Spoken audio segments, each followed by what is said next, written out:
Hi friends, ఇవాళ 12 మా తాత మా నాగేంద్రమయ్య బర్త్డే అనమాట.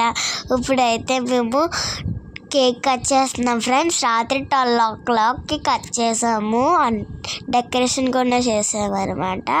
ఇప్పుడైతే కేక్ కట్ చేశారు, అందరూ తినిపించుకుంటారు అనమాట.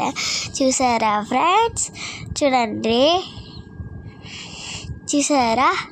ఇప్పుడు అందరం కేక్ తినిపించుకుంటా చూడండి. ఫైనల్గా అయితే అందరూ మొఖానికి రాసేసుకున్నారు. మా పెద్దమయ్య మాకు రాసేసాడు, ఇద్దరికి, నాకు మా అమ్మకి. ఇప్పుడైతే మా అమ్మమ్మ తింటుంది. చూసారా ఫ్రెండ్స్? చూసారా ఫ్రెండ్స్? ఇప్పుడైతే అందరూ తినిపించుకోవడం అయిపోయింది. చూడండి, ఇంకా కొంతమంది ఉన్నారు, మా చిన్న అత్త. వాళ్ళిద్దరూ ఎప్పుడూ హ్యాపీగా ఉండాలి ఫ్రెండ్స్. చూసారా ఫ్రెండ్స్? Bye bye. మీ గల్లిస్తో లైక్ చేసుకోండి. Just please subscribe.